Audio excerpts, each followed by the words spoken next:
کله امام مالک نه کله تاسو شو چې کیف استوا الله څنګه استوا کړی دا امام مالک باندې خلیل علی امام مالک دا ویل چې الاستواء معلوم د استواء معلومه ده قرطبي دلته وګوري الاستواء معلوم اي معناه في اللغه معناه په لغت کې معلوم معناه په لغت کې والكيف مجهول او كيف مجهول له يا غير معقول او السؤال عنه بدعه دا تفوس چې الله څنګه استوا کړل دا بدعت ده او انکار ته کفر او دا بدعتي ده هو اساس هغه چې سوال دیو سوې د دې تحریف ته وګور امام مالک چې دا ویلي اول خو د امام مالک له اثر نه ثابت او دا د امام مالک له بغونو سندونو ثابت دی او باقي یو کتاب لیکل شوی یو رساله لیکل شوی چې پاکه د امام مالک د دې اثر سندونه لیکل شوی دا بالکل په صحیح سندونه امام مالک ترسل دا قول د مسلمیم دی دا د امام ربيعه قول دی خداغه نه بعد بیا تحریف څه کوي او امام مالک چې ول استواء معلوم دا معنا دا چې معلوم ذکر بالقران دا د ذکر په قران کې معلوم ان چې دا په قران کې شته د څه پاګل دی الکه سائل د لفظ د استواء تاسو کې چې دا شته کې نشته هغه د کیف تاسو کړی هغه دا نه ویلي چې دا لفظ په قران کې شته او کله امام مالک مطلب دا شي چې دا الاستواء معلوم د ذکر په قران کې معلوم دی او تحصیل داسې سائل ته پته و چې قران کې شته بیا د امام مالک دا قول څه مطلب چې را قران کې شته ظالمان دي تحریف د څه تحریف وي چې عقل نه استوا معنا دا چې د دې الاستواء معلوم معنی معلومه ده معنی څه ده علا ارتفع الله علو کړ الله اوچت شوی اگر که په لغت کې نور معنی راځي شیخ الاسلام نے قیم قصیده کې نور معنی لیکلي خدای الله په صفت کې چې استوا راغل ده په معنی د علو د ارتفاع سره لکه د امام مجاهد د زحاق ابو العالیه تفسیر د سلف تفسیر د تابعین نو معنی دا شو چې په لغت کې معنی معلومه ده او کیف مجهول او سوال بدعت ده او ایمان په واجب ده او دا قاعده د امام مالک دا قول دا قاعده د پټول نصوص د اسماء او صفات ید معنی معلومه ده کیف مجهول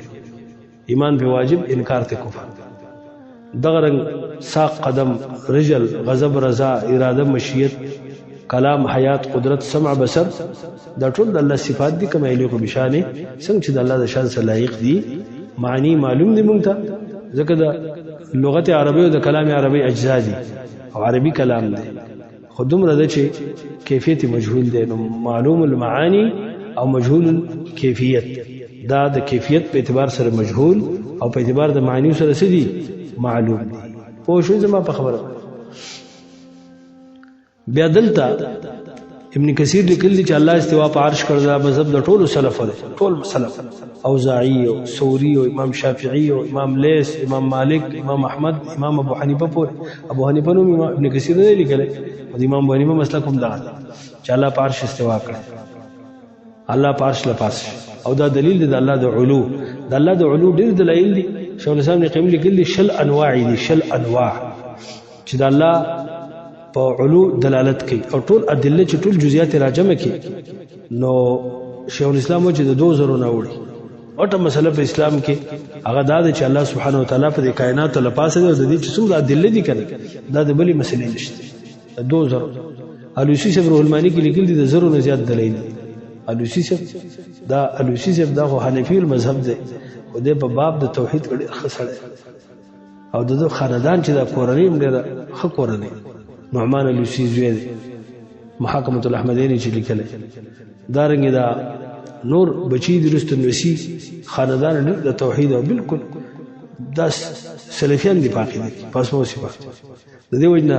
ان شانک ول ابتر لاندې لیکل وای څوک چې د الله صفاتونه ثابتې نو د دې دشمنان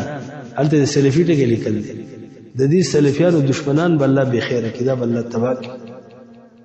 الته سوره کوثر په تفسیر کې وګورئ په خپل تفسیر المانی کې الته د سلفی ته لیکل چې څوک د الله صفاتونه ثابتې نو ان شانک ستاسو چې څوک دشمنی د الله په صفاتو کې نه ګرځا به افتر شي دا به تباشي دا به بخیر شي دا په دې باب کې ډېر خیال وشي سي بدل ته دا مسله ډېر په شرح لیکلي او خو عقلي نقلي اعتبار سره لیکلي او بیا د امام ابو حنیفه رحم الله قول لیکلي چې امام ابو حنیفه وي چې او داغه په سند د ابو متی بلخی سره ابو متی بلخی باندې دا اعتراض کوي چې دا جهمي و یا دا کمزور او موږ ته بس تاسو مشر ده هر څه او بس تاسو مشر خدا دې چې دا کشمیری سے به توثیق کوي دا سړی خله او کشمیری سے او کوثریوم په فقہ ابسط کې لاندې چې باغم تعلیق ته نه پاکي توثیق ته کړه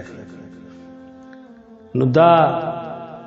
د امام ابو حنیفه رحم الله قول التم ذکر چې امام ابو حنیفه چا تاسو کو چې سړی دا وایي چیرې ما ته پته نشي چې الله چرته دی نو امام ابو حنیفه چې کافر څه دی کافر ځکه چې الله په عرش له پاسه دی کنه الله ویلي چې ثم استوى على العرش الرحمن على العرش استوى بیا وایي تاسو کو چې سړی دا پیژني چې عرش چرته دی بر دې کخته و دم کافر دی عرش خبر دی اسمانونو د کرسي نه بر عرش تک اپ هغه له پاسه الله دا د امام ابو حنیفه رحم الله مسلک او دا سید نور ایمه او دا دلیل دی د الله د علو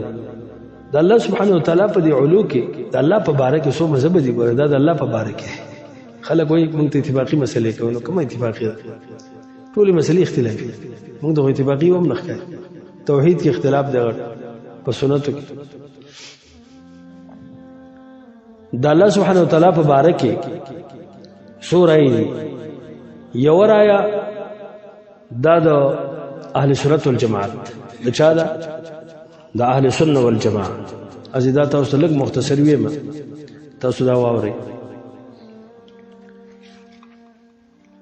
د اهل سنت والجماعت راي خدا دا چې الله سبحانه وتعالى په عرش دی مستوی علی العرش او فوق العرش دی او د دې لپاره بشمار دلایل چې ما تاسو ویل شیخ الاسلام وایي چې د 2000 نوم زیات دلایل د دې مسلې شته چې الله په عرش له پاسه دی کما یلیق بشانی او علم فارسه کې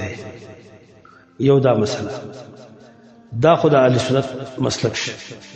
من غیر تعطیل ولا تحریف ولا تکییف ولا تمثيل ولا تشبیه څنګه شیخ الاسلام سره په واسطه کې دا قواعد ذکر کړي دویم د سلف مخالفین دی په دې مسله کې نو د سلف مخالفین هغه یو معطله جهمیه دي هغه دا وایي الله نه داخل دی په عالم کې او نه خارج دی د عالم یو قول ګور دا نه داخل دی په عالم کې او نه خارج دی د عالم نه مباین دی او نه محایز دی نه متصل دی او نه منفصل دی په دې پوه شئ تاسو خدای یو قول دویم قول د حلولیه جهمیه او د حلولیه جهمیه هغه وی الله په اعتبار ذات سره په کل مکان دریم قول هغه د بعضی صوفیو او دارنګ د متکلمینو د شیخ الاسلام وی هغه دا وی چې الله په اعتبار ذات سره په عرش لپاسوم دی او الله په اعتبار ذات سره په عرش کې په اعتبار ذات سره په عرش لپاسوم دی او په اعتبار ذات سره خج دا قول د شیخ الاسلام دا د بعضی متکلمینو تصوف والا متصوفو قول دی سلورم قول په دې باب کې د اتحادیو دی صوفیات هغه وی چې الله بس غیر مخلوق دی العبد رب والرب عبد فمن يعبد ولا يعبد نو په مخلوقاتو کې چې څه مخلوقات دي کنه بس الله دا غي عین دا سفیان اتحادیان دا حلاج مسلکو حلاج منصور حلاج دا ابن عربی مسلک دی ابن عربی دا مشهور صوفی او تلمسانی او ابن فارز ابن سبعین رومی دا وغیرہ د ټول صوفیان چې څومره رؤسا د دې دي کنه د دې عقیده ده چې الله عین مخلوق دا څه چې موږ تخکاری دا د الله مظاهر دي د الله کپړې دي او د الله د دې سره متحد دي او الله دې سره عین نو څو مذهب شو سلور د اهل سنت والجماعت مسلک اصحاب الحديث چې الله په عرش لپاسه دي علم فارزه کې او د الله استوا کما یلیق بشانه الاستواء معلوم والكيف مجهول والسؤال عنه بدعه والايمان به واجب دویم متکلمین نزار جهمیه الله نه داخل دی په عالم کې او نه خارج دریم حلولیه جهمیه چې د عوام ویل کی دی وین الله فی کل مکان فرض کې او سلورم قول د بعضی متکلمین او تصوف والا چې هغه په اعتبار ذات سره فرض کې هم دی او په عرش لپاسه پوه شو ما په خبره